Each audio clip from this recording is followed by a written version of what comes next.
Hello everyone. आज हम बात करने वाले हैं हमारी 5th जनरेशन पे सीटी स्कैन की। हमने फर्स्ट जनरेशन से लेके 4th जनरेशन तक सारी जनरेशन हमने पढ़ ली है। अब हम 5th जनरेशन की तरफ जा रहे हैं, जिसके अंदर पे हमारे पास में अभी तक जितना भी डेवलपमेंट हमारी मशीनों के अंदर पे हुआ है वो टाइम को लेके डेवलपमेंट हुआ है। और यहाँ पे भी हमने जो डेवलपमेंट इस मशीन में किया है तो ये भी हमारा टाइम को लेके ही है, लेकिन इसके अंदर पे हमारे पास में काम करने का जो तरीका है या मशीन के जो कंपोनेंट्स है वो पूरी तरीके से चेंज कर दिए गए हैं। क्योंकि फर्स्ट जनरेशन में एक्सरे ट्यूब का यूज़ किया जा रहा था, डिटेक्टर्स का यूज़ किया जा रहा था, 4th जनरेशन तक कंटिन्यू वही डिटेक्टर्स में चेंजेस, बीम में चेंजेस आते गए। लेकिन यहाँ पे क्या हुआ, यहाँ पे काम करने का जो मैकेनिज्म था वो पूरा मैकेनिज्म और मैकेनिकल वर्क को यहाँ पे पूरी अलग तरीके से चेंज कर दिया गया है। सबसे पहली चीज़ हमारे पास में ये आती है कि जो हमारे पास में 5th जनरेशन है, उस 5th जनरेशन के अंदर पे जो डेवलपमेंट किया गया वो डेवलपमेंट हमारा 1979 से 80 तक किया गया। मतलब कि ये जो डेवलपमेंट मशीन हमारे पास में आई 5th जनरेशन, ये हमारे पास में 1979 या 80 के टाइम पे आई। और ये जो मशीन लाई गई है ये हमारे पास में एक कंपनी थी जिसका नाम था इमेट्रॉन इंक करके, जो प्राइवेट लिमिटेड एक कंपनी थी। और ये हमारी सैन फ्रांसिस्को में ये कंपनी थी। और ये जो हमारे पास में सीटी स्कैन है, इस सीटी स्कैन का नाम जो था वो था EBCT। मतलब कि इसकी अगर फुल फॉर्म बताई जाए तो electron beam CT scan, electron beam CT scan, या फिर CVCT का मतलब है cardiovascular CT scan. That mean कि हमारे पास में जो ये मशीन यहाँ पे डेवलप की गई या यूज की गई वो हमारी कार्डियक इमेजिंग के लिए की गई। किसके लिए की गई? कार्डियक इमेजिंग के लिए गई। अब यहाँ पे सिंपल बात, हमें एक बात समझ में आती है कि हम पूरी बॉडी का स्कैन कर ले रहे हैं, लेकिन हमारे पास में क्या है, जो बहुत ज़्यादा एक्टिव मसल्स हैं या एक्टिव पार्ट है, जैसे कि हमारे पास में हमारे हार्ट है, हार्ट की जो वॉल्व्स हैं, अगर हमें उसकी रियल टाइम इमेजिंग करनी है या उसकी हमें इमेजिंग करनी है तो उसके लिए हमें स्कैन टाइम बहुत तेज़ी से, बहुत ज़्यादा हमारे पास में होना चाहिए। मतलब कि बहुत जल्दी वाला स्कैन टाइम हमारे पास में होना चाहिए। तो हमने क्या किया, यहाँ पे स्कैनिंग टाइम के लिए या हमने कार्डियक इमेजिंग के लिए यहाँ पे एक ऐसी मशीन को डेवलप किया जो मशीन बहुत जल्दी से स्कैन कर सकती हो। और इसी वजह से इस मशीन को बनाया गया। और इसके अंदर पे क्या क्या चीज़ों का डेवलपमेंट हुआ, कौन कौन से कॉम्पोनेंट्स इसमें लगाए गए, हम उसी पे ही बात करेंगे। सबसे पहले अगर हम कॉम्पोनेंट की बात करें तो इसके अंदर पे इलेक्ट्रॉन गन लगाई गई। यहाँ पे देखिए ये डायग्राम आपको दिखाई दे रहा है, ये इलेक्ट्रॉन गन इसके अंदर पे यूज की गई है।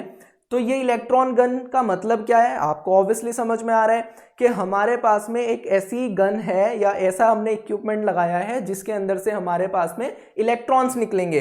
तो यहाँ पे इसके अंदर पे हम ये कह लें कि ये एक ऐसा पार्ट है जिसके अंदर पे थर्मोआयनिक एमिशन होगा। क्या होगा? थर्मोआयनिक एमिशन इसके अंदर पे होगा। एक ऐसा पार्ट हमारे पास में है।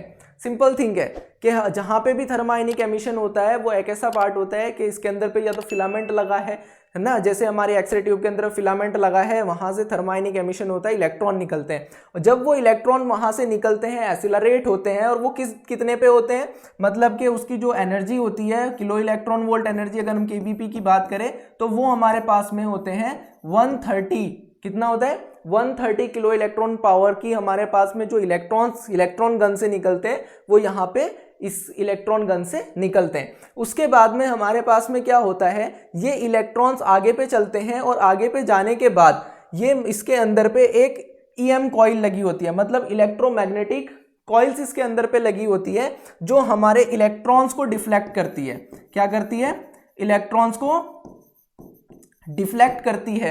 मतलब कि ये मशीन हमारी सीधी जा रही है, जैसे यहाँ से हमारे इलेक्ट्रॉन्स निकले ये सीधे जाएंगे, तो ये सीधा नहीं इसको जाना है। इसके लिए ये क्या करेगा कि हमारे पास में ये सिंपली इसको क्या कर देगा, डिफ्लेक्ट कर देगा। क्या कर देगा? डिफ्लेक्ट कर देगा, क्योंकि हमने यहाँ पे जो टारगेट लगाया है वो टारगेट दूसरी अलग जगह पे हमने सिचुएट करा है। मतलब कि एकदम से हमने क्या कर दिया है, उसको अपनी गन के सामने टारगेट को बिल्कुल नहीं रखा है।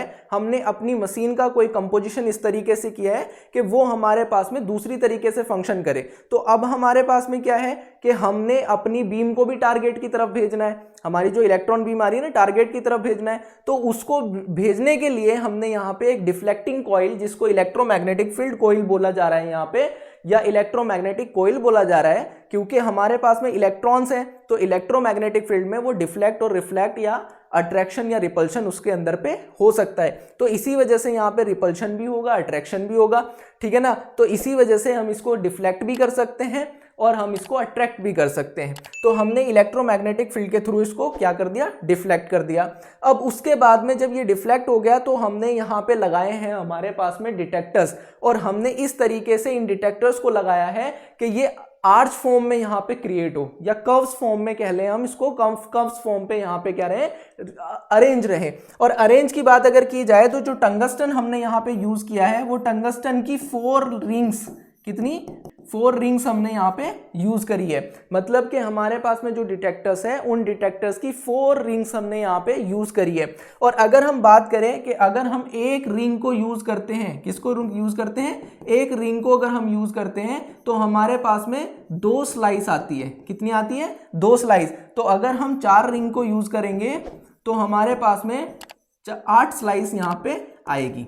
ये बात आप नोट कर ले। अभी हम बात करने वाले हैं क्या है, टारगेट हमने जो यूज किया है वो टंगस्टन का यूज किया है। 4 रिंग्स ऑफ डिटेक्टर्स हमने टारगेट की यहाँ पे यूज करी है, और उसी के ऊपर हमने कर्व फॉर्म में डिटेक्टर्स को अरेंज कर दिया है। कर्व की भी, डिटेक्टर्स की भी लेयर्स हमने वहां पे जो है वो क्या कर दिया है, कर्व फॉर्म में अरेंज कर दी है। और इनका जो एरिया होगा या इनका जो एरिया कितना होगा, कितने एरिया में ये कवर करके रखेगा, तो ये हमारे पास में 210 डिग्री का जो हमारे पास में एरिया होगा, वो एरिया हमारा डिटेक्टर और हमारे पास में जो टंगस्टन का टारगेट है वो क्या करके रखेगा, कवर करके रखेगा।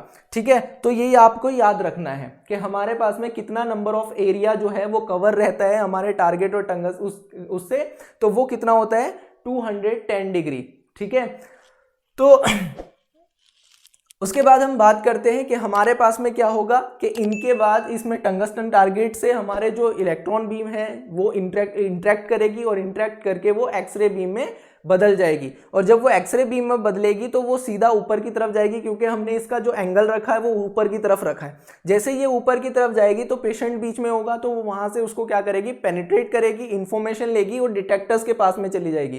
किसके पास में चली जाएगी, डिटेक्टर्स के पास में। और हमारे पास में हमने यहाँ पे जो डिटेक्टर्स रखे हैं, ये हमने यहाँ पे डिटेक्टर्स 2 रो में रखे हैं। कितने में रखे हैं, 2 रोज हमने यहाँ पे जो है वो डिटेक्टर्स की रखी है। अब यहाँ पे क्या है कि फर्स्ट रो की अगर बात की जाए तो फर्स्ट रो में जो डिटेक्टर्स होंगे वो 864 डिटेक्टर्स होंगे, और सेकंड रो की अगर बात की जाए तो उसके अंदर पे 432 डिटेक्टर्स यूज होंगे। कितने होंगे, फर्स्ट रो जो हमारे पास में होगी उसमें 864 डिटेक्टर्स यूज होंगे, और उसके बाद जो सेकंड रो हमारे पास में होगी उसके अंदर पे 432 डिटेक्टर्स, मतलब पहली रो से बिल्कुल आधे डिटेक्टर्स उसके अंदर पे यूज होंगे। और वही हमारे पास में डीएस से एक्विजिशन सिस्टम्स का यहाँ पे क्या करेगी, डाटा सेंड करेगी, और फिर उसके बाद में हमारी जो एनालॉग टू डिजिटल इमेज हमें है वो इमेज हमें यहाँ पे सीधा सीधा शो हो जाएगी। उसके बाद में अगर हम बीम की बात करें तो बीम हमारे पास में कैसी होगी, तो मैं इसको रफ कर देता हूँ।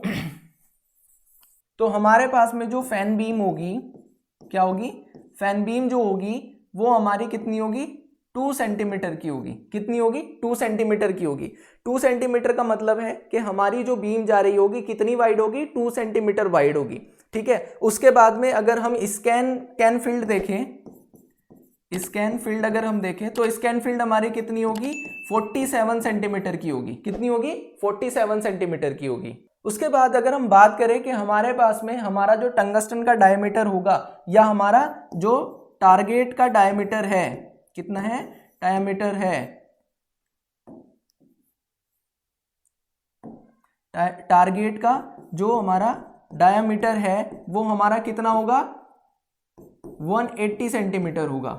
कितना होगा, 180 सेंटीमीटर, मतलब कि बहुत बड़ा एरिया हमारे पास में इसके बीच में है। उसके बाद अगर हम स्कैन टाइम की बात करें तो स्कैन टाइम हमारे पास में 50 मिली सेकेंड आ रहा है। कितना आ रहा है, 50 मिली सेकेंड आ रहा है। अगर हम बात करें कितना होगा ये, तो ये होगा हमारे पास में 0.050 समथिंग कुछ हमारे पास में सेकंड का ये हमारा टाइम यहाँ पे हमारे पास में आ रहा है।